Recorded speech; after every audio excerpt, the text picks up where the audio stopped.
application development programs like C, C++, all of those are examples of software. Then now we come to specifically what a computer software is. And a computer software, we normally say it is a set of instructions. I know this is something you know from before. It is a set of instructions which are going to tell the computer what to do. Like we know, the computer is an electronic device, and this electronic device,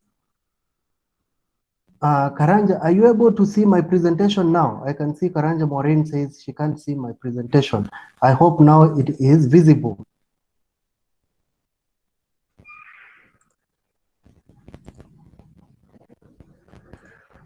Okay, so a computer being the hardware being an electronic gadget, it can't do a lot without the software part.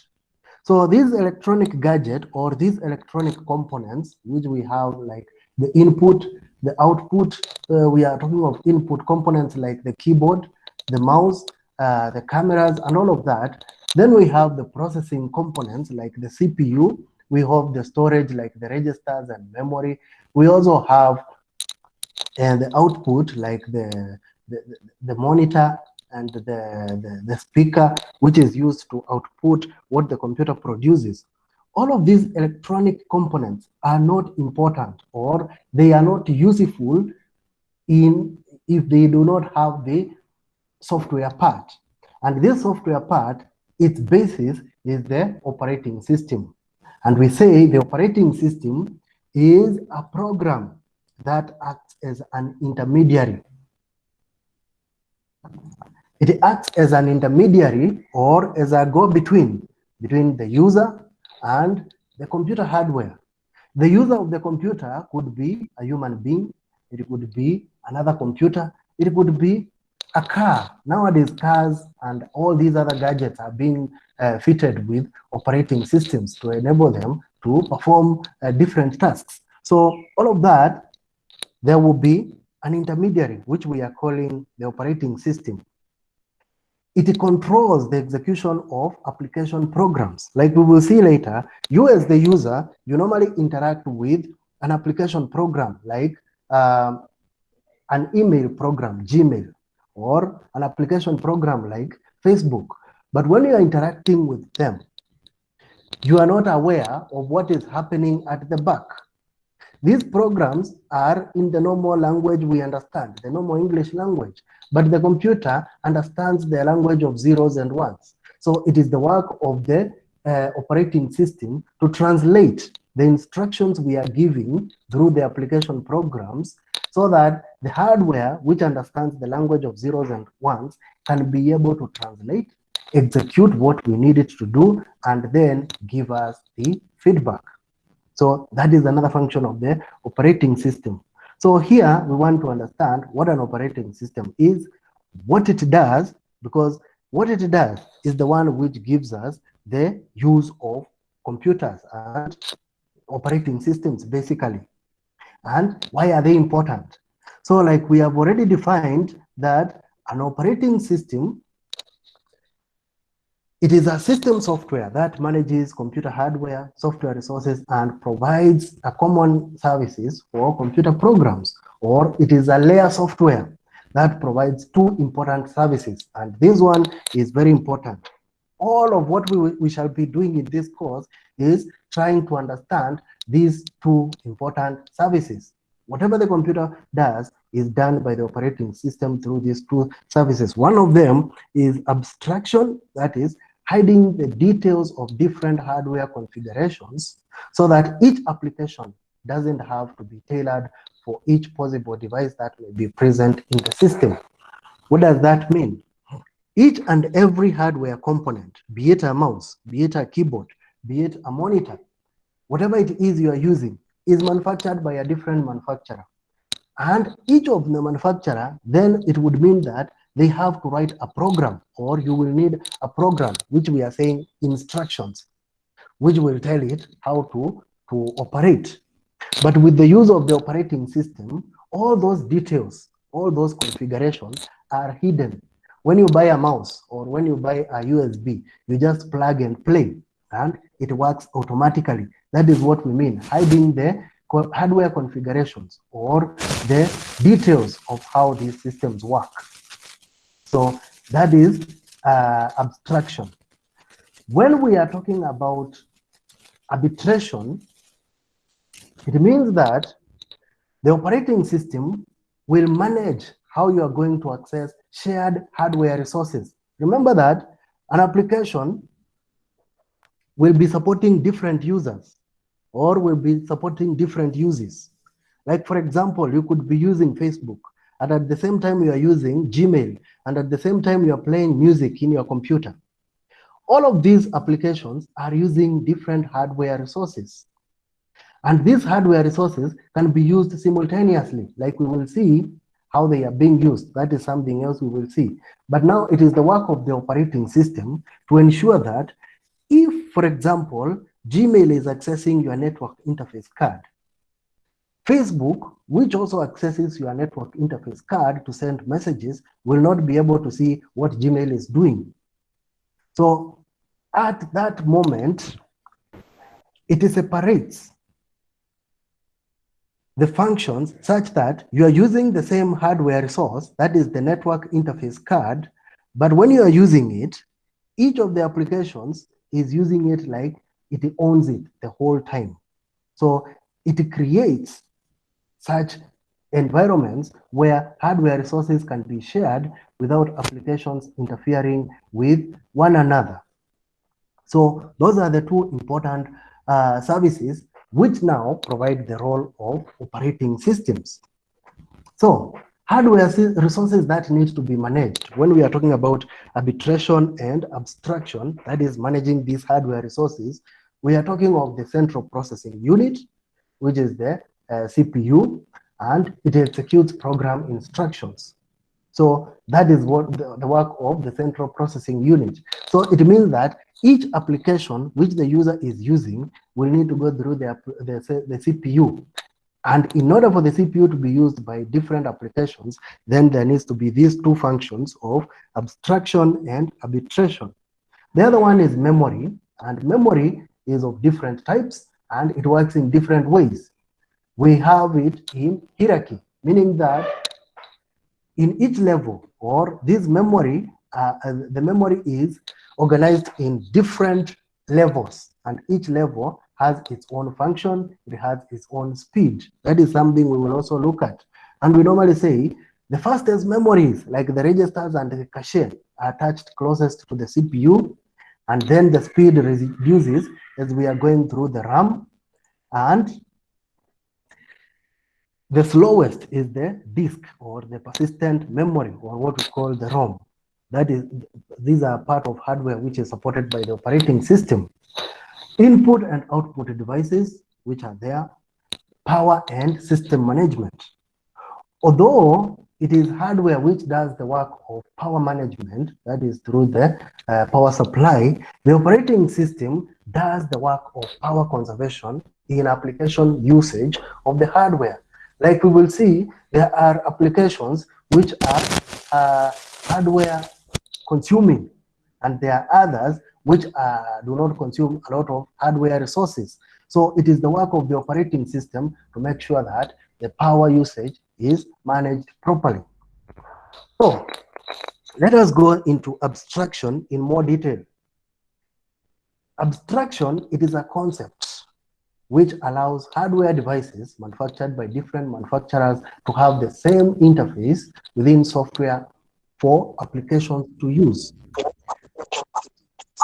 Sorry, Alvin, can you mute your mic?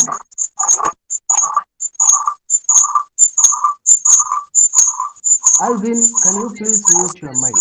Let me do that for you. Thank you. So I hope I'm still audible because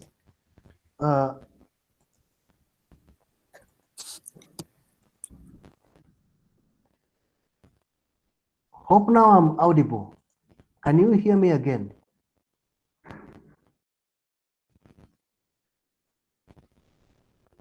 Okay, thank you.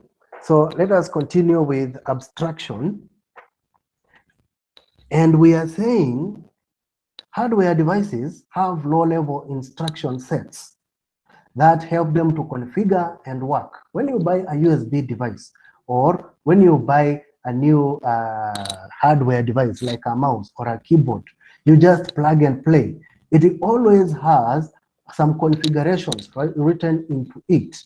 And these low-level instruction sets are the ones which we are saying they provide that kind of abstraction because they will be read by the operating system. It will understand what kind of a device it is and how the device works and how it can be used.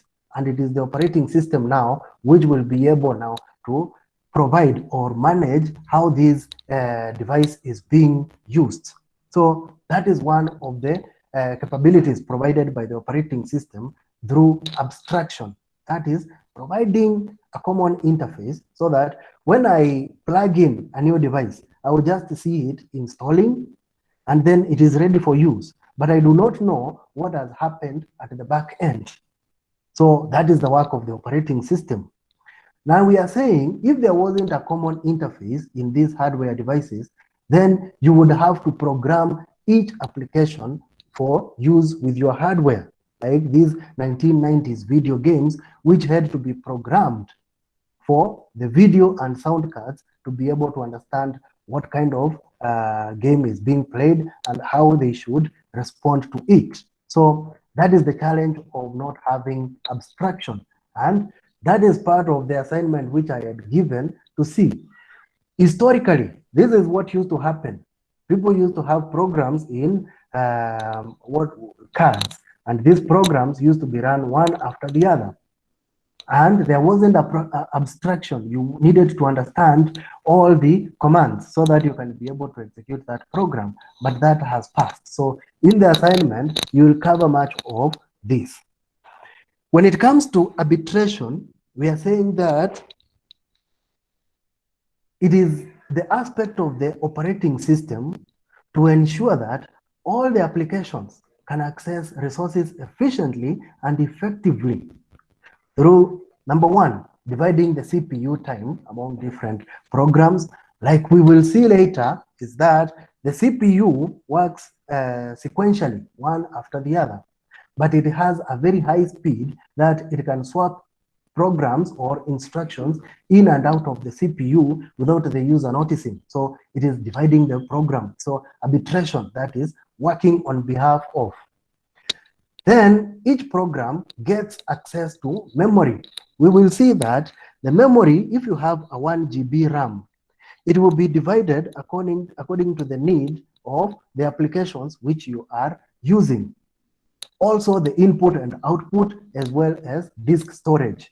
That is how the operating system will perform arbitration, making sure that it allocates if it is CPU time or it allocates CPU time, it allocates memory space to application programs, input and output devices, as well as disk storage when you want to save your work or when you want to store files in your system. And then it also does arbitration through enforcing system and security policies to isolate applications from each other. But this one we are saying it is in an ideal world.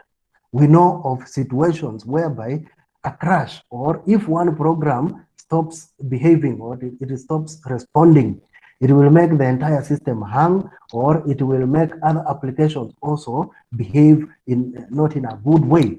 So that is why we are saying in an ideal world, there should be that isolation of programs such that if one application program, like let's say Facebook, is not behaving, it should not affect Gmail. Or if it is an application program like Word, when it stops working, it should not affect the others. But that normally doesn't happen all the time. But ideally, that is what should happen with this concept of arbitration. So I hope that is very clear. Now, to ensure that we are all together, here I've given some examples of abstraction or arbitration. I would like you, through the use of comments, to tell when you are switching between applications, is that an abstraction or arbitration? Through comments, who can be able to tell if switching between applications is a concept of abstraction or arbitration? Am I audible to everyone? And is it possible to tell? Okay.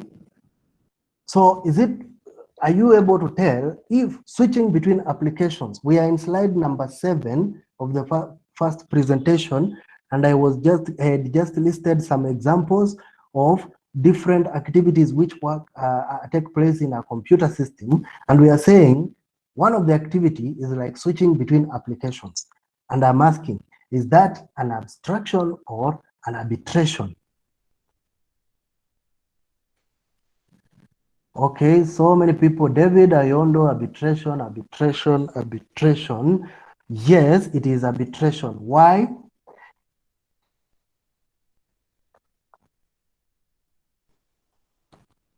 Why is it arbitration? It's because you are able to switch. These are application programs and they are accessing hardware resources. That is why it becomes arbitration, because you need to make sure that if one application is accessing, for example, the CPU, then it is in control of the CPU at that one time. If it is accessing an input-output device, it is doing that at that one time. So that is why it becomes an arbitration process. What about separating memory allocated to different applications? Is it an arbitration or is it an abstraction? That is separating memory. Edna says it is an arbitration. And I agree. Evelyn says an arbitration. Lucenia says it is an arbitration. That is agreed. Why? It is because also memory is an hardware resource. So you need to be sure that every time one application is accessing that memory area, no other resource should be able to access that memory area. Otherwise, it will override what that application was doing. So that memory area is supposed to belong to that one application at the given time. What about enabling video conferencing software to use different camera devices? Enabling video conferencing software to use different camera devices.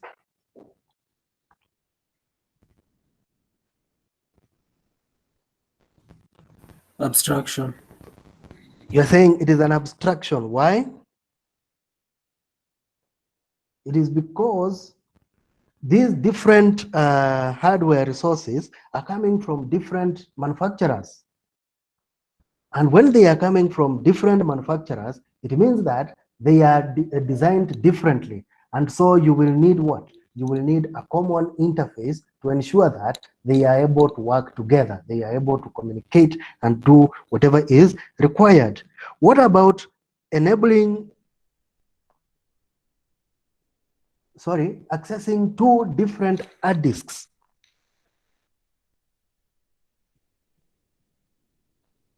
It is also an abstraction process, because when you are accessing two hard disks, what is happening is what? These are two different devices from two different manufacturers. So you would need an abstraction layer or a common interface to enable them. What about supporting it is about sending and receiving messages. Sending and receiving messages on a network. Is that an abstraction or an arbitration?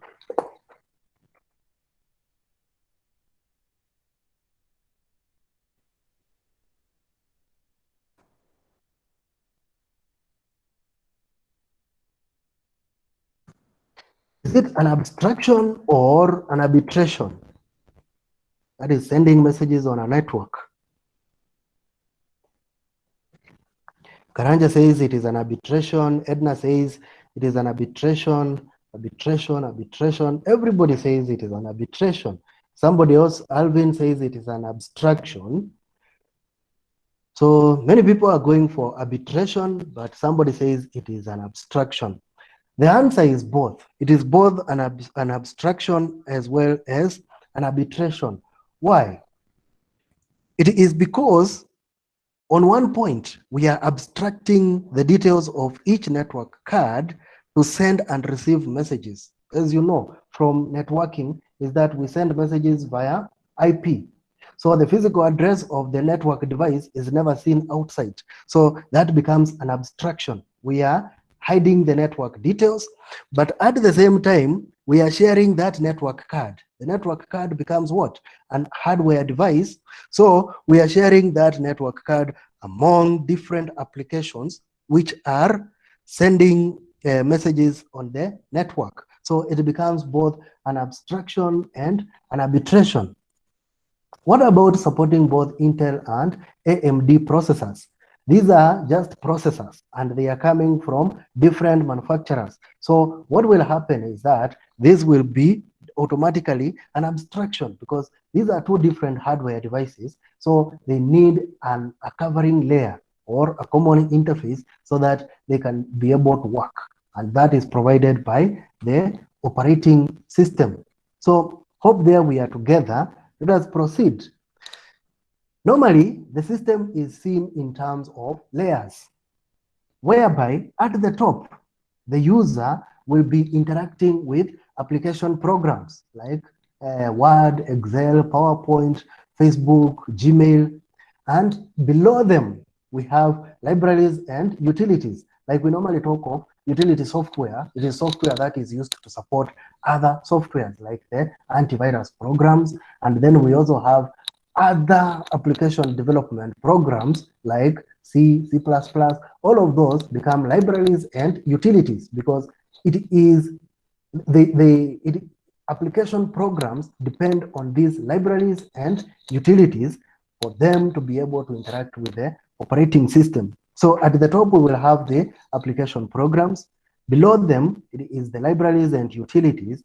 And under them is the operating system, which is now supposed to provide an interface between the hardware at the bottom and the application programs which are used by users. Now, the hardware executes requests or instructions from the first three layers, and the operating system is the middleman. So, the operating system also has two separate components, whereby we have the kernel or the core of the operating system, or the minimum piece of software that is needed in order to manage hardware resources. Remember, the operating system is there for us so that it can manage hardware resources. So you can remove some components or some pieces of software until you are left with that minimum piece of software that is needed to manage the hardware resources between the different applications running in your system. That is what we call the kernel. Then the other pieces of software which are not as necessary as we would want to think, or the system can still operate without them, then it becomes the user space. So you need to know the difference between the kernel and the user space. We have said that the kernel is the central part of the operating system, or the minimum piece of software that is needed to run the system or to manage the hardware resources among different applications. And manage the hardware resources we are talking about is like the CPU, the memory, and the storage or the disk space. Now, when you are communicating with the hardware, that is basically abstraction. And this is provided by the operating system. And we are saying that applications make requests from the operating system to access the hardware by making system calls. So when it is happening like that, we are saying we are entering the kernel from the top path. That is when the applications are giving instructions through the operating system. Then there is also the part where the operating system can be able to alert applications or the user of changes via use of signals or what we call interrupts. Interrupt handling is something we will do as we continue. So if the user has pressed a keyboard, then we are saying that can be given as a notification or whatever activity has happened. And we say that is entering the kernel from the bottom path. We are saying also operating systems can manage and terminate applications by sending signals to those applications. So if something has happened or if an application is performing an activity that is illegal, like division by zero, or performing an activity that is deemed as introducing a bug to the operating system, then sometimes the operating system can manage, that is, try to rectify the program or terminate. If the application is not responding accordingly, then it is terminated. So that is how the operating system does abstraction through communication. And this communication we are saying can be from the top or from the bottom or by terminating or managing applications. Sorry. When we are talking about different types of operating systems, we know there are those which are graphical user interface based, and those applications include like Windows. Microsoft Windows is one of the most popular applications, although now it is being overtaken by tablets and smartphones, which are running on Linux-based operating systems. Then we have Unix-based systems, which are command-based naturally, but nowadays there are also those which have a user interface. And these ones, we could have Linux, where we have embedded systems like Android, Symbian, BlackBerry, Tiny, and so on. We also have Ubuntu, Fedora. These are like derivatives of Linux-based operating systems, Ubuntu, Fedora, Kali, Mint, so many. Then we also have Mac operating system 10, and there is a derivative or an embedded operating system of this Mac OS, which is the Apple OS, which runs the Apple phones, and then the iPhones, sorry. And then there is Solaris and the commercial units, so many. These are different types of operating systems. Basically, we are saying they are divided into two. We have those which have a graphical user interface, and we have those which have a command line interface. That is the basic difference between the two different types of operating systems. Now, those two basic functions we mentioned at the beginning, that is abstraction and arbitration, are supposed to bring convenience, efficiency, and ability of the operating system to evolve. And it does that by providing the following services. One of them is program development, that is creating other programs or application. Program execution, that is running other applications like Word, Excel, Facebook. All these applications are supposed to run on top of the operating system. Allowing or managing access to input-output devices. Managing or giving access to file systems, that is storages where files and documents are stored, and then error detection and response. Operating systems are supposed to detect any errors, and when they detect those errors, they are supposed to respond either by correcting the error or by reporting the error to an administrator who is able to address it. Norbert is asking about how about menu-driven operating systems? Those are also, they also have, what do we call it, a user interface. That menu is what becomes like the interface through which the user interacts with the operating system. So they fall under the category of graphical user interface, only that they have menus and not the icons and graphics. So I hope I have answered your question, Norbert. So we continue. The role of operating system is basically convenience, that is ease of use. That is why users run mostly towards graphical user interface based operating systems because they are easy to use. The user can interact with it with ease. So at that time, if you are looking at ease of use and good performance, then you are not caring about resource utilization. But like we will see, the role of operating system is mostly convenience and resource utilization. So as much as some users may go towards convenience and forget about resource utilization, it doesn't mean that it is not a role of operating system. It is also a role of operating system. So the operating system has two roles. One of them is to provide convenience, that is ease of use, and then resource utilization, that is hardware resources mostly, the CPU, that is the processor, the RAM, and the storage. So that is the role of the operating system. When we are also talking about this operating system, we are saying that it should also manage resources. In resource utilization, there is also the aspect of managing these resources.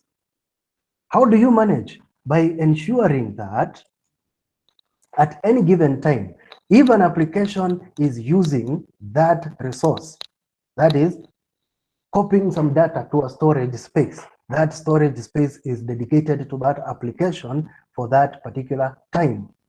If some execution or some processing is taking place, then it should be dedicated to that application at that given time. That is what we are talking about, resource management. Then we continue to the components of a computer system, and we look at them from an abstract view. When we are looking at these components, we have the hardware components, which include the CPU, the memory, and output devices. We have the operating system, which controls and coordinates the use of hardware among various applications and users. Then we have application programs.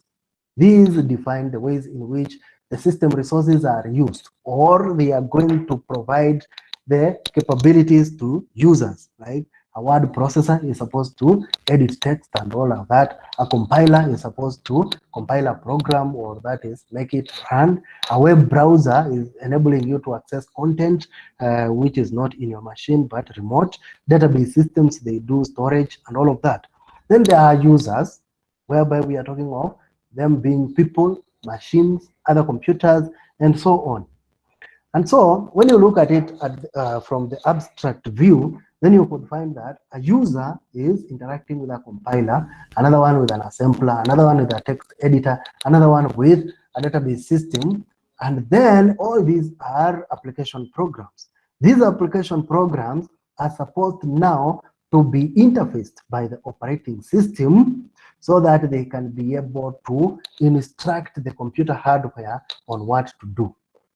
So that is the basis of computer operating systems, what they are, what they do, and why they are important. So as we finish this presentation, what you need to take home is this. What is an operating system? You should be able to answer that question without any problem. You should be able to answer what an operating system does in terms of its function, its role, and its services. Function, role, and services. And then why are they important? That is providing convenience and all of that. So how does it do it? Through abstraction and arbitration. So I hope that is very clear and well understood. So if we are okay, you can type a comment there so that I see we are together before we continue to the next presentation.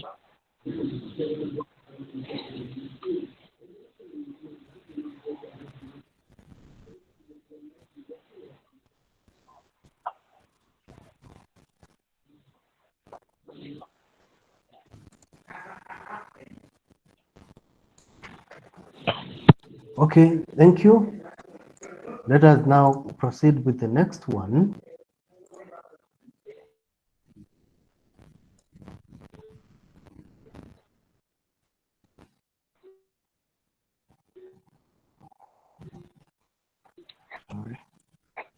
trying to see where.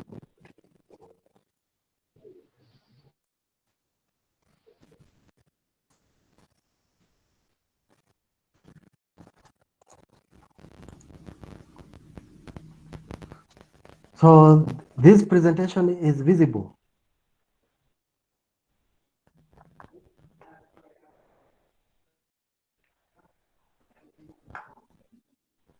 Okay, let's proceed. So the goal of this presentation is now we are going into the details of understanding the components of a computer system and understanding when we are talking about processing, because we say a computer is supposed to do some intake, do some processing, and give some kind of output, and then be able to do what? To store. Those are the four main functions of a computer system. And this is done through the assistance of an operating system. Karanja, let me mute you.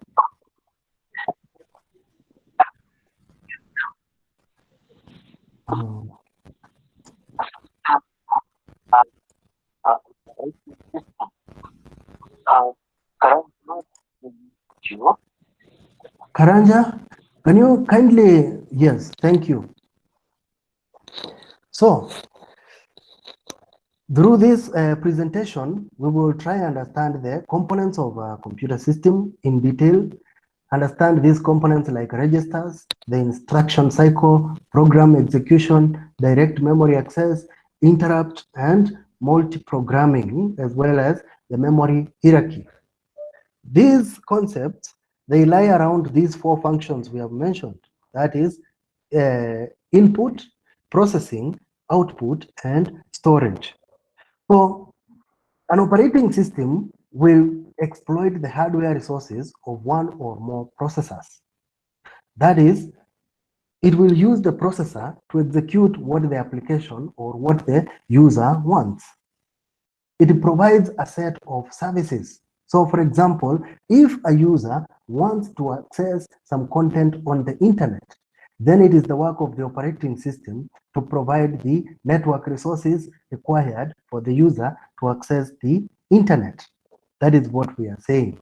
And it manages secondary memory and input-output devices as well, so that it can be able to tell which user is accessing which memory location and which input-output device at any given time.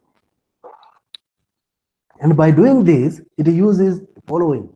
It uses the processor, the main memory, the input and output modules, as well as a system bus. The system bus is very important because it is the one which is used to communicate among processors, those internal components. When you open the CPU of like a desktop computer, you'll find that there are so many wires, and there is the motherboard, which is connecting all these many wires and all these many components inside the central processing unit. Now, the system bus will be able to connect these input-output modules, the main memory, and the processor in order to ensure that these resources are allocated as required. So the top-level components, when you go to the CPU will contain something we call the program counter or the PC. It will also have the memory address register. Like we say, registers are like closest to the processor. We will be looking at them. We'll also have the instruction register, the memory buffer register, the input-output address register, the input-output buffer register, and then the execution unit. Then the input-output module will have buffers. A buffer is basically a storage whereby as this content is waiting to be used, then it can be stored somewhere. Then the CPU works hand in hand with the main memory, because it is on the main memory where programs will be loaded. Remember, when you are loading a program, let us say a Word program, when it is loaded into memory, then those are instructions which are there. And these instructions which are on the RAM are there to work on the data which is being collected. Let's say you are typing something. So you're instructing the computer, when you are typing on the keyboard, you're instructing the computer by sending signals to the processor, and it gives output by giving the sentences you are typing on the screen. So those sentences, that is the data in a text document, and the instructions, it is the program which is now helping you do that. So at the top level, that is how the computer is supposed to work, using the main memory, the CPU, and input-output module. Remember, it is supposed to be there because of the input-output components which you are using, like the mouse, the keyboard, and so on. So when you are talking of a register, anything you are calling a register, it is a data holding place. That is the basic definition. So it is a memory, basically. But it is supposed to be quickly accessed, and it stores data that is very little and quickly accessed. Because the processor is very fast. And for it to be able to access, or for it to be able to work as quickly as possible, and that its time is not being wasted, then it needs registers so that they can store whatever it needs there as quickly as possible. So it holds a computer instruction. So a register will be there to hold maybe an instruction or a program component, a storage address, or an address where some kind of data is stored, or any other kind of data, that is a bit sequence or individual characters. Some instructions specify registers as part of the instruction. What does that mean? They mean that the register could be part of, or it could be holding part of the instruction or a request which is being sent by the application program. So that is the work of a register. There are also two types. One of them is what we call the user visible register. And these ones enable the programmer to minimize main memory references by optimizing register use. That is, you don't need to be going back and forth to the RAM, because we know when you switch on your computer, the operating system is loaded into RAM, and any other program that you are going to be using is also loaded into RAM when you open it. So when it is now giving instructions to the processor, it needs some of these instructions closest to the processor so that they are executed in sequence. Remember that I mentioned that the processor works sequentially, one instruction at a time. So in order for this to be accessed quickly, sequentially, then they need to be closest to the processor. And that is why we are saying user visible registers enable the programmer to minimize main memory references, or going back to the main memory and getting whatever they need from main memory. But it can now be whatever is in the main memory can be accessed from the register which is closest to the processor. Another kind is control and status registers, and these ones are used by the processor to control the operating of the processor. And they are also used by the operating system routines to control the execution of programs. So like we were saying, there is a time you can access the user, or the programmer can access the processor through the use of registers. Then the processor also can use registers to do what? To control how the processor is working. And we will see how this comes into use when we are talking about interrupt handling and direct memory access. So these two kinds, put them in mind. Then these user visible registers may be referenced by machine language, and they are available to all application programs. And they are like data registers, address registers. You know, they are just pointing to where data is located, or an address to where an instruction is. So that is why they are called user visible registers, because they are accessible to application programs. So indexes are like adding an index to a base value to get an address. Segment pointer is when memory is divided into segments, and then that memory is referenced by a segment and an offset. Normally, memory, like we will see memory management by the operating system, then we will be able to see these segment pointers, is that yes, you will be able, sorry for that. Evelyn is asking if we can be able to get the presentation. I already posted the presentation in the vLearning portal, so I think you should be able to see it. So I was explaining about the user visible registers, and I saying like segment pointers, they are pointing to a memory segment somewhere. So whenever you want to access that memory segment, you do not need to go directly to that memory segment, but you are going to the segment pointer, which is in a user visible register, so that you can reduce access time. So registers at this point, these user visible registers at this point, they are being used to reduce the access time, because we are saying all these other storages, they are slow, or going back and forth, then it will waste time for the processor when it should be doing something else. Then control and status registers. Somebody is asking the difference. Alvin is asking, what is the difference between registers and cache? That is where we are coming to just in a few minutes. So I will be able to explain that. Registers are the ones closest to the processor, like I will be showing you in a diagram as we continue. They are the ones closest to the processor, and then below registers is where you find the cache memory.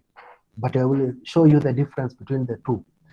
So control and status registers, they include things like the program counter, the one we had seen, and this one is going to contain the address of an instruction to be fetched, or it contains the address of the next instruction. So as the processor is already working on the current instruction, the program counter is there next to the processor, giving it the address.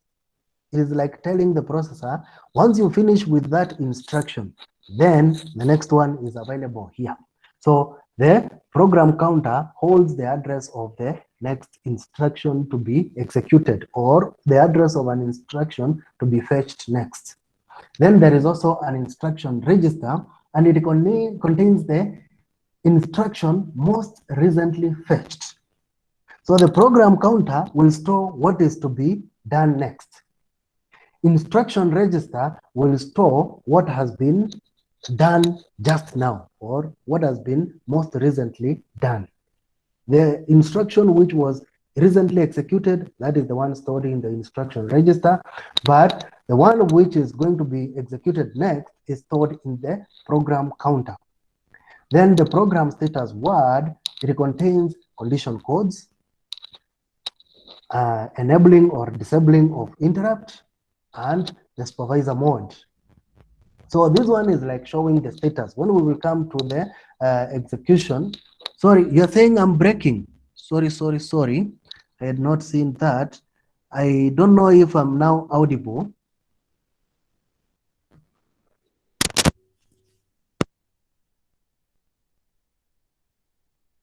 You're able to hear me properly now.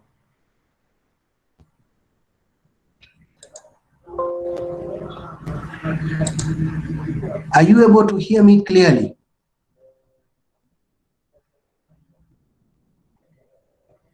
Okay, thank you. So I was saying control and status registers, they are like 3 of them. Not just 3, but several.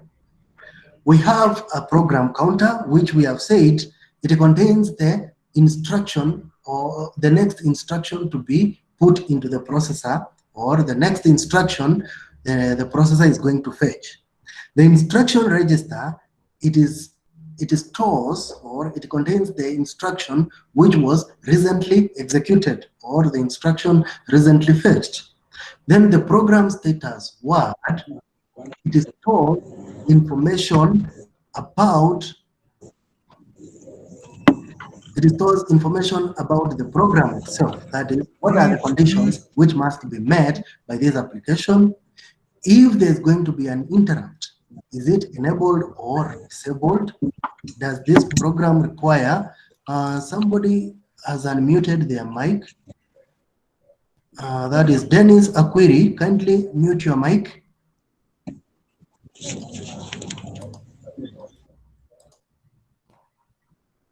Thank you.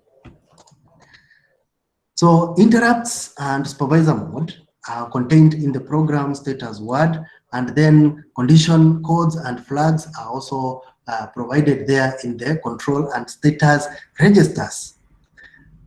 So we come into the instruction cycle. The instruction cycle includes the fetch cycle, that is fetching the next instruction, and the execute cycle, that is executing that instruction. So that is how an instruction cycle takes place. The processor would fetch the instruction from memory, and then the program counter holds the address of the instruction to be fetched next, and then the program counter is incremented after each fetch. The same with an instruction register, because after each instruction is executed, then there is going to be an adjustment of the program counter as well as the instruction register. So that is how the fetch and the execute cycle works. So instruction register is used to place every instruction that has been fetched. And these types of instructions include, one is process memory, that is transferring data between the processor and the memory. Processor I/O, that is transferring data to or from a peripheral device. Then there is data processing, that is arithmetic or logic operation on data. And then there is control, whereby is alteration of a sequence of execution when there is an interrupt or when there is a direct memory access. Such scenarios will cause some control to take place, or that some activity to be interrupted so that something else takes place. So that is the kind, those are the kinds of instructions which will be stored in an instruction register. Then we continue and show an example of a program in execution. You see up here, where it is shown in steps. In step 1, there is this memory location, which will now be fetched by the CPU registers. And here, it is being fetched by who? By an instruction register, because instruction 300 is needed and it is in this memory location. So instruction register fetches it. Then the program counter stores what is going to be worked on next. So the next one should be what? 301. Then after that, in the second step, inside the memory, what had been fetched is now executed. You see this 1940 is now fetched and the instruction is put in the accumulator or the AC. After that, the memory is adjusted. When you follow this process, it is adjusted after whatever has been fetched is brought into the CPU register. So this one shows the process in sequence. What you need to note is that this process has been shown. The numbers are in hexadecimal, but they are just memory locations which are being collected and put into the instruction register as they wait to get to the accumulator. You are not able to view.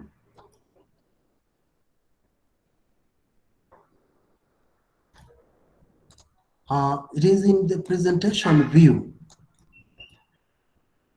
Are you able to view everything? Because it is in presentation view.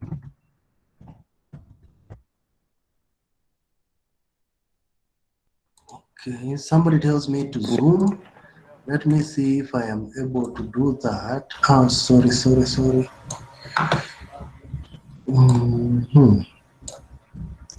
it now visible? I hope it is visible. Like I was explaining, in the first step, we have this memory location. Now, this memory location is storing this content here, which is now being fetched and being brought to a CPU register, which we are calling an instruction register. That content has been brought there. And we are saying the instruction register stores what is doing what. It is supposed to store what is going to be executed. So what is going to be executed is what is stored there. So I hope now the current slide is visible and you understand the explanation I am giving.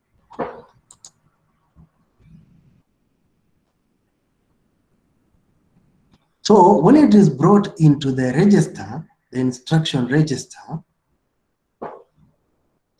remember the instruction register is part of memory. So here it is the 940 and it is brought to the program counter, and the next instruction is executed in step 3 and that follows in step 4. So is it clear? Yes, somebody says it is now clear. Yes, okay. So I think that is now understood. So that is an example of a program in execution, and that is how it takes place. Then we have a concept of direct memory access. Remember I had mentioned that whenever some execution is taking place, it takes place sequentially or one instruction at a time, and then they follow each other sequentially. That is first come, first serve.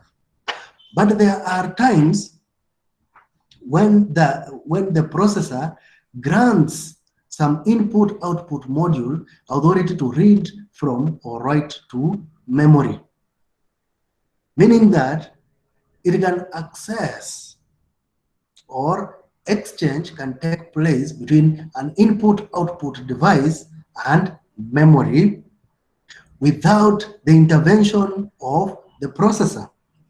Remember, we had said that there are instructions which show that there has to be the intervention of the processor when you are taking something from memory into input-output device.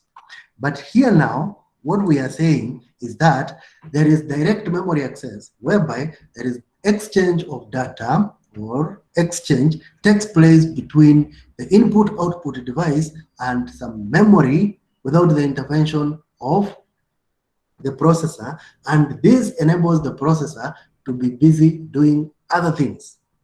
That is what we mean by direct memory access. Then we have an interrupt. An interrupt is like stopping the normal sequence of execution. Like we are saying, first come, first serve, first in, first out, sequential execution of instruction. That is what normally happens with the CPU. But an interrupt, or that can be stopped if something else has happened. That is, if an application has a higher priority than what is being executed at that moment, then an interrupt will take place.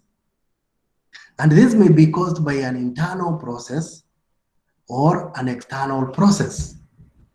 Now, if, for example, you have an antivirus application in your computer and it is supposed to be updating every day at 8 in the morning, if 8 in the morning reaches and your processor was doing something else, that other activity will be stopped or will be interrupted so that this other operation, which is of a higher priority, that is updating the antivirus, can take place.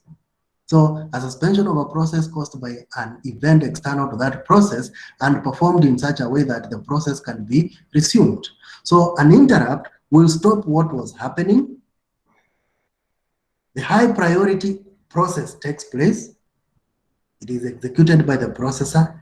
And then once that is done, then the processor continues with its normal operation. So that is what we refer to as an interrupt.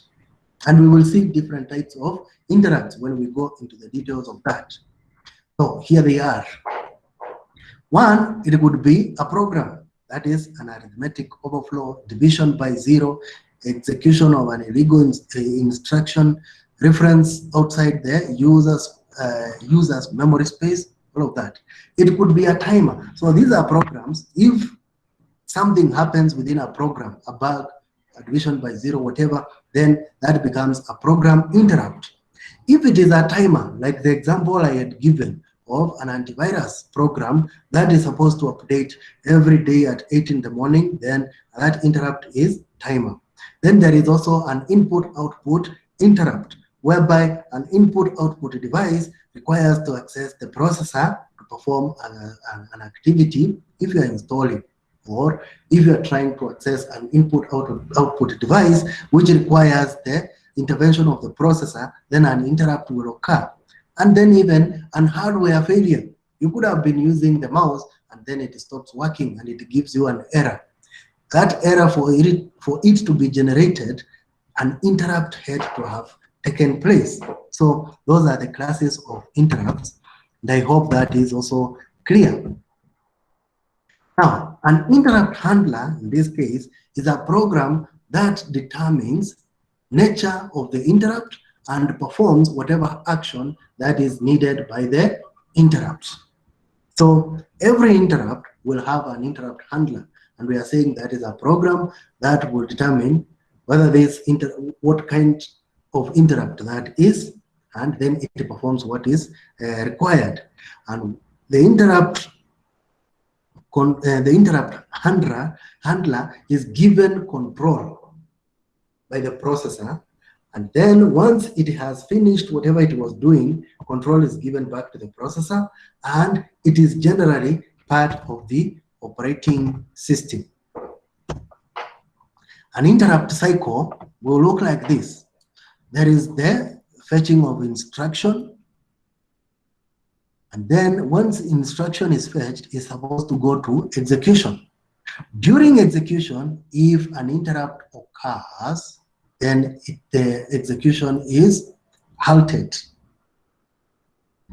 So if it is enabled, then here an interrupt is, the process is halted or is interrupted, and the interrupt handler takes over, checks for the interrupt, determines what kind of interrupt it is, it does what is expected, and the cycle continues. Again, the interrupt cycle is there at the top. If it is disabled, then you would have to halt, then go back to the fetch cycle. So that one, I hope, is also very clear. So the interrupt cycle is explained there, and it is shown here. So in this diagram, I also hope this one is visible. So if you are able to see it, you can also type a comment, and if it is understood, or if you are able to understand it, then you can tell me as well. So here, a user program is trying to access a location somewhere. So this is the first step, it is writing. So here, the write process, there is going to be, it requires what? An input-output device. So here, there is no what? Interrupt. Whatever is happening is just flowing without any stoppage. So the user program writes, it accesses the input-output device, the command is executed, and it writes, that is in memory. So it is straightforward. Whenever it needs, so it means, for instance, is like one user, or it is just one application program in the system, so it has all the resources to itself. But now, think of a scenario here B, whereby there are interrupts which have been caused by waiting for an input-output device. So a user program will begin, and when it begins, here, this writing process is going to have part A and part B. Why? Because there's going to be an interrupt handler which has been introduced here. Some input-output device is telling you to wait so that it can access the processor. It does whatever it needs to do, and then once the interrupt has taken place, then you can continue. Again, another activity, which is a writing activity, 3 here is interrupted by an interrupt handler again. So Here it shows examples of interrupts. Then here in part C, there is example of the long wait for an interrupt. It's also a bit different. Where does the difference come in? Here, there is no interrupt, but when an interrupt happens here, then the right process goes to wait for the input-output command here. And that is where the difference comes in.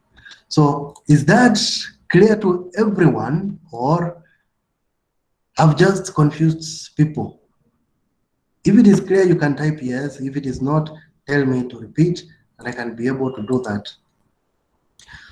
So when there are multiple interrupts, then you can have a scenario like this one, whereby an interrupt here is taking place, and during this interrupt, another interrupt takes place. These ones are separate. This one is an interrupt within another interrupt. So that also may happen. And when that happens, processor ignores any new interrupt request signal.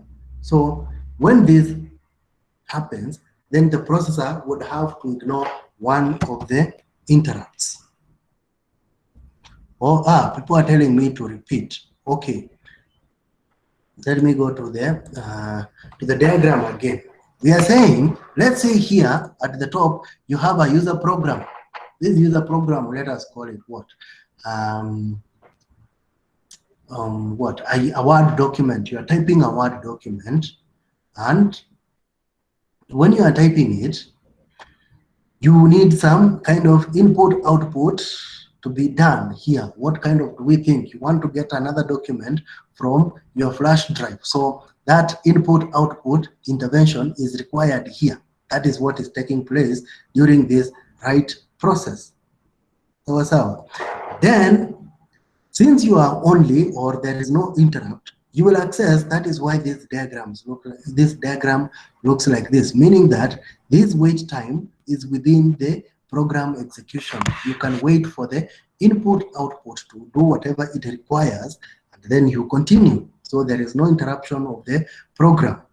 And even here, when you are writing maybe to a disk, then it means that is activity which requires some input-output device. So it is still not being interrupted.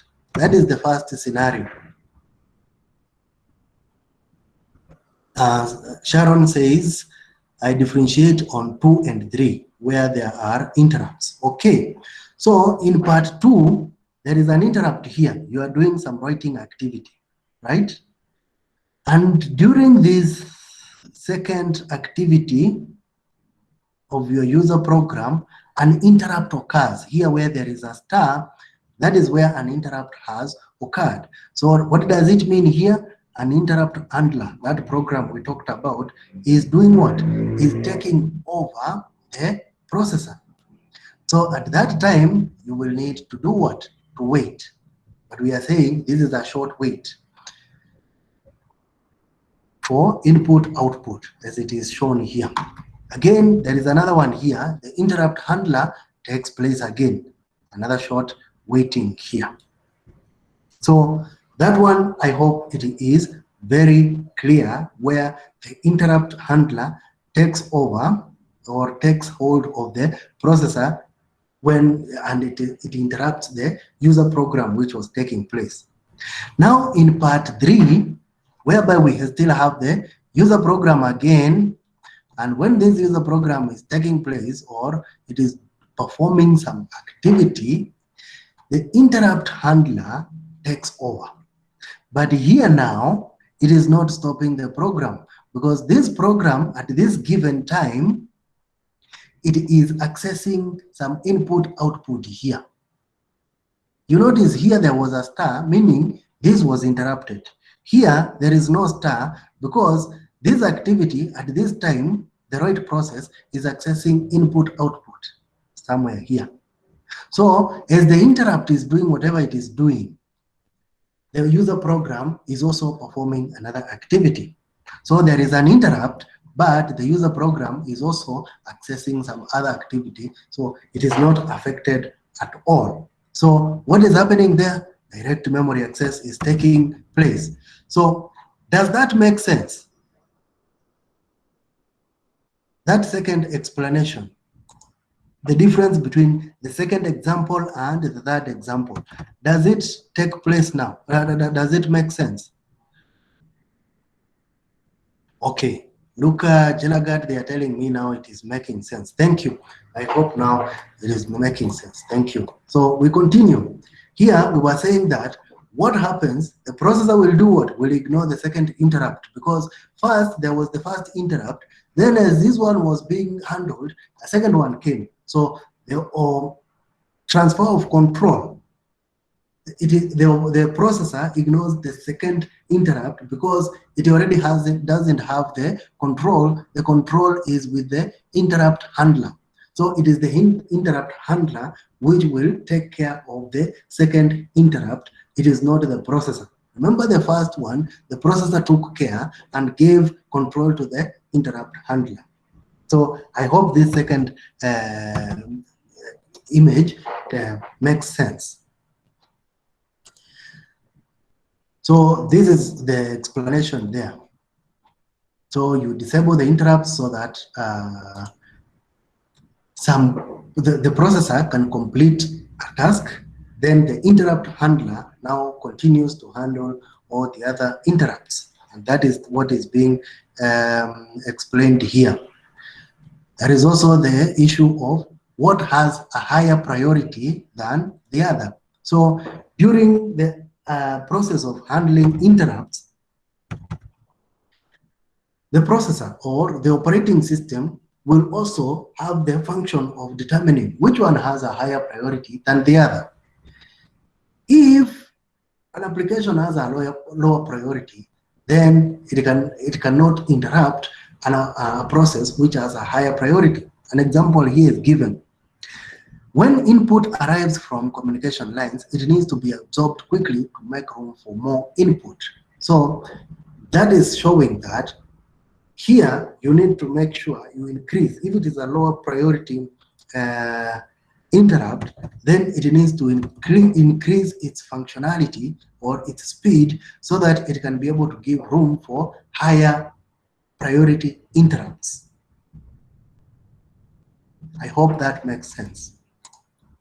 Now, let us continue to multiprogramming.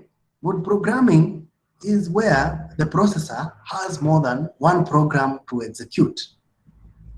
The sequence the programs are executed depends on their relative priority and whether they are waiting for input or output.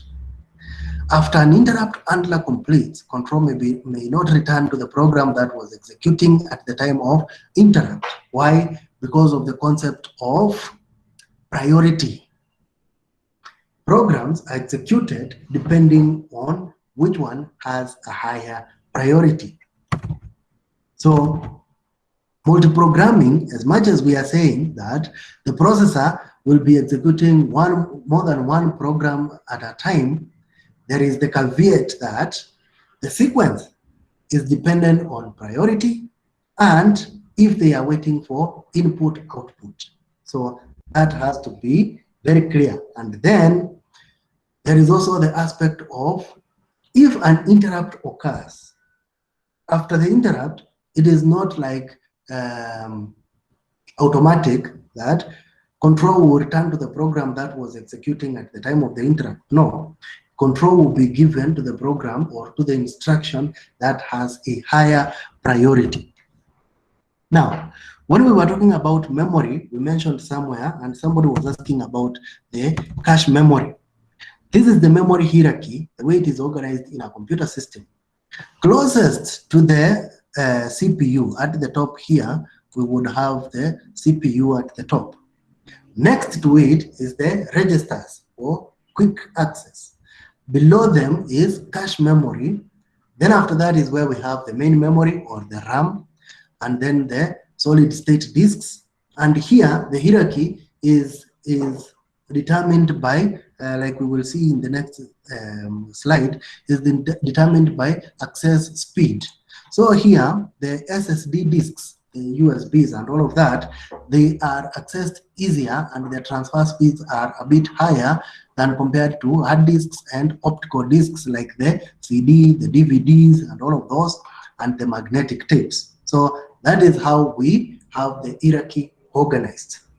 Closest to the CPU are those quickly accessed, but they store very small amount of data, and then they increase as you go downward. So here is the explanation of the hierarchy. They're saying storage systems are organized in hierarchy determined by the speed of access, the cost, that is per byte of storage, and volatility. How volatile are they? Closest to the processor, very highly volatile as you come down here. So volatility is, can they hold data? If power goes, contents of that storage is lost. That is what we mean by volatility. And then they all have device drivers. So they decrease in cost per bit. As you come down the hierarchy, the cost per bit decreases, but the capacity increases. As you come down again, the capacity increases, and then access time also increases, meaning that you can access this storage very quickly, very fast, but this one is very slow, even transferring files. And then decreasing frequency of access of the memory by the processor, it also decreases. For the processor to access a hard disk, it's very difficult. It will always access what is in the register or in the main memory or in the cache storage. So that is how we are saying it is, and that is what we mean by locality of reference, meaning that locality of reference decreases as you go down the hierarchy. So I also hope that makes sense. Then here is a table giving an explanation of these various levels of storage, just what we had explained and how they are normally managed. When you are talking of registers, they are normally managed by the compiler or the processor and backed by the cache. So the backup is found by in the cache memory.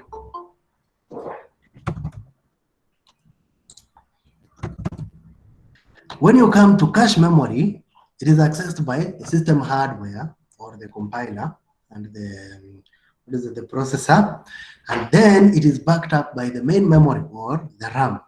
And you see, typical size here is like 1 KB. Typical size here is like 16 MB. When it comes to memory, we are talking of 64 GB, that is RAM. We can have devices which have 64 GB, up to 64 GB of RAM, and it is backed and it is normally accessed by the operating system or managed by the operating system, and it is backed up by the disk or the hard disk. Then the solid state disks, nowadays I saw somewhere in a document when they are saying now we have gone even up to 10 TB in the USB sector, and these ones are going up to 80 TB, terabytes at the moment.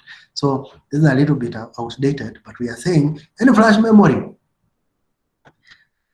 can be accessed by the operating system. It will be up to 1 terabyte or 10 terabyte, as I have said, and it is backed up by the disk. The magnetic disks, or the hard drives as we know them, they can be up to 80 terabytes. That was by Seagate and what is this other manufacturer, the Japanese manufacturer of hard disks. I can't remember its name. So it is also managed by the operating system, and it can be backed up by another disk or a tape disk. So that is just an example showing the different parameters which we were just explaining here by theory, but practically this is how they have been implemented. So the difference between a register and now the cache. Caching, as we know it, it is performed at many levels of the computer. It is at the hardware level, at the operating system level, and that is the software level, basically. And now, what we are saying, information is in use is copied from a slower to a faster storage temporarily. So what caching does is to get information which is frequently accessed from RAM, because That is the next level of storage as you go down the hierarchy. So information which is in the RAM and it is being, or data which is in the RAM, that is instruction and data which is in RAM and it is frequently being accessed, and we know RAM is slower, then it will be copied to the disk, to the cache memory, so that it can be quickly and efficiently accessed by registers and the processor. Now, it is a faster storage, and what normally happens, it is first checked if the information is there before you go ahead and look for it in some slower storage. Then, cache memory is normally smaller than the storage being cached, meaning that cache memory cannot be the same size as the RAM. So it is going to be smaller and it is going to store only information that is being accessed frequently. So that is what it means by cache memory. So it's part of main memory. That is the difference between cache memory and registers. Both of these are part of main memory, but now it is used as a buffer to temporarily hold data for the disk. Disk writes are clustered. So here, cache memory will hold data. It is part of RAM, but it is holding data on behalf of disk. Let's say the hard disk. Compare that with a register, which is holding data on behalf of what? RAM. I hope somebody, I don't know who had asked me the difference between a register and cache memory. And for everyone else, I hope that it makes sense now, the difference.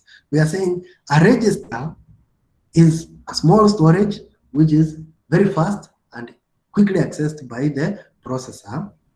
It is part of the RAM, but it holds information on behalf of the RAM. Here, we are comparing it with cache memory, which we are saying it is part of the RAM, but it is holding data in place of a disk like the hard disk. So hope that is making, hope that is very clear. And that is the difference between the cache memory and a register. So cache memory will be there, and then the main memory will be there. Between the main memory and the cache memory, it will be like block transfer of information. But when it comes to between the cache memory and the CPU, it will be word transfer, or what we call bit transfer. I hope that makes sense. And it shows how the cache memory works. Thank you. So it contains portion of the main memory. Processor first checks in the cache memory before going anywhere. So if it is not found in the cache memory, the block of memory containing the needed information will be moved into cache, and then now the processor can access that information bit by bit from the cache memory instead of going to the main memory. So the system or the structure of how cache memory is designed together with main memory is shown here. So cache memory will just be part of the main memory, but a section of it is selected, or it is cut so that it can be used for easy and quick access, which enables it easy for the processor to work. But as it is being part of the main memory, then it means that it needs that block of information, like it is showing here. These are memory addresses which are showing blocks of information stored. The same with here, showing the word length in that block. Now, that is main memory. When it comes to the cache memory, how it will be designed is that this block information is going to be divided into the bit information we are talking about. So this will be like the cache memory, which we have expanded here. This will be like the main memory, which is containing the block. So we are saying this block of information is the one which is normally taken. If the processor checks and sees this information is not available in the cache memory, it will take this block of information, then move it into this area where now it can be accessing it in bit format, or the word bits, small bit by bit. That is what it means in the cache memory. Now, when you are doing cache design, or when cache is being designed, then we are saying a small cache will have a significant impact on performance, because it means it can be easily and quickly accessed. Now, the block size is the unit of data exchange between cache and main memory. And when we are talking about the hit or a cache hit, when you hear of a cache hit, there is something which is called a cache hit. It means the information was found in the cache. Larger blocks or larger block size, more hits. Larger block of information means that more hits are most probably found there. So what we are saying is that when you are getting this block of data, you get a big chunk, there is going to be a big likelihood of getting more cache hits there. But at the same time, we need to be aware that small caches are the ones which have a good impact on the performance of your system. And remember, at the end of the day, we want an operating system that can create caches which are going to improve on the performance, or they are going to improve on the convenience of the computer. So as you are looking at the block size which you need to be getting into the cache, make sure that it is small enough so that it doesn't affect performance. Then in cache design also, there is the aspect of mapping, meaning the mapping function determines which cache location the block will occupy. That block of information which you have gotten from main memory and you're bringing it into cache memory, then you should know which cache location the block will occupy. And then there is the replacement algorithm,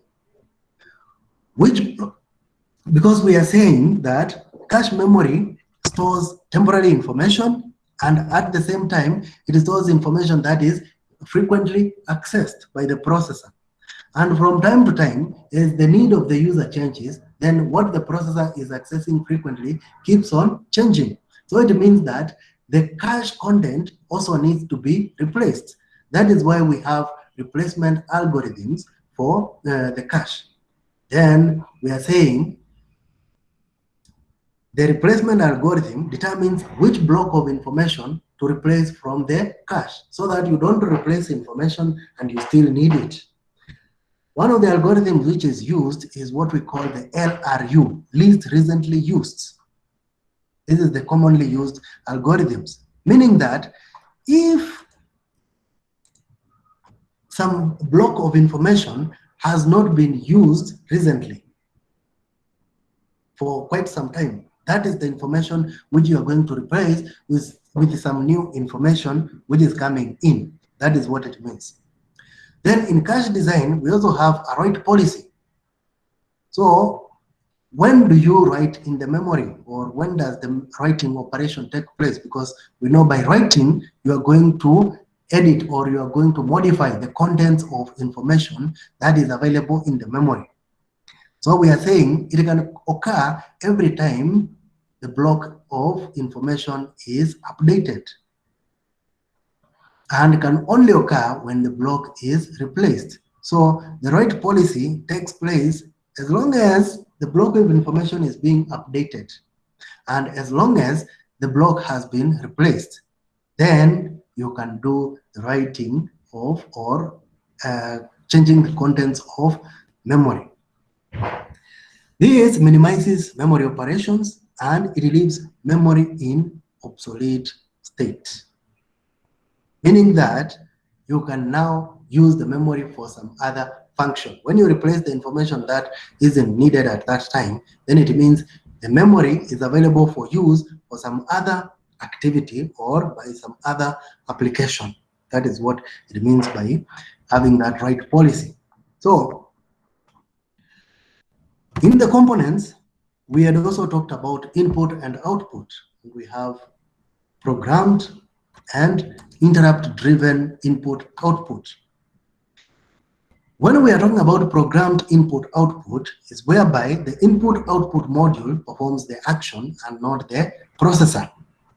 It sets appropriate bits in the input-output status register. Like we will see, there are many different types of registers which are available, and each one of them has some function. Like this one now, if it is programmed, or there is some kind of condition which has to be met. When we are talking of programming, is like configuring some condition which when met, some action will take place. So if it is programmed, you could be saying, for example, if this activity is performed, then you should do the following.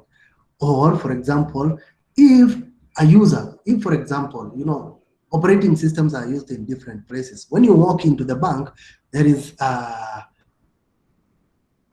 an entity placed at the door where you can be able, there is an interface which you can use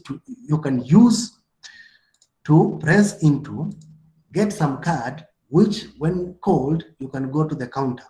So it is the operating system which tells the system that if a user presses a number like 5 or presses a function like when you go to the ATM and you want to perform an activity like withdrawal, you go there, put in your card, and it prompts you to key in your PIN number. So this is like programmed input output, because when it prompts you to enter the PIN number, then it opens the interface for you to see, because it has authenticated. It has been programmed that if this PIN number is correct, then you should be able to open the next interface for the user to be able to perform any activity that they need. So as long as this input output is programmed, then it means that the processor will just keep on checking the status of that activity or operation until it has been completed. Then the processor can go to the next activity of giving you the interface to withdraw money or to deposit money. That is what we mean by programmed input output. Then there is another one which is interrupt driven, whereby the processor is interrupted when the input output module is ready to exchange data. The processor is free to do some other activities until the input output module is ready to do some activity. So we are saying this consumes a lot of processor time, because every word read or written passes through the processor and it becomes very difficult. That is why we have the programmed input output. And then there is the direct memory access, which is used for input output devices that generate data in blocks or generate data fast. The device controller transfers blocks of data from buffer storage directly into main memory without the CPU intervention. Like we had said, the CPU is not interrupted. Only one interrupt is generated. And then after that, the CPU can go back to whatever it was doing and other activities continue. And this has been explained here in this diagram. So I will leave this diagram so that if it doesn't make sense, we can discuss it in the next discussion and see if it has made sense. So allow me to stop there with that diagram. And if there is any question or if there is any issue, now you can tell me. If it is understood, you can tell me it is understood. And then we discuss on the matters of the evening class and the assignment. I saw a lot of chatting and I didn't want to respond because I knew we were coming to meet today. So this is the time now.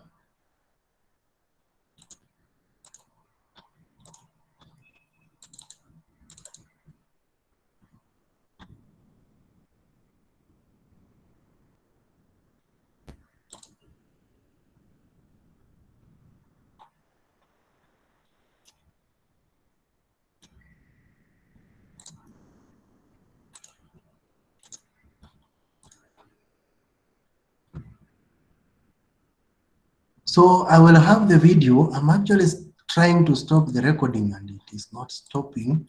I will be sharing this recording. Let me see. Stop recording.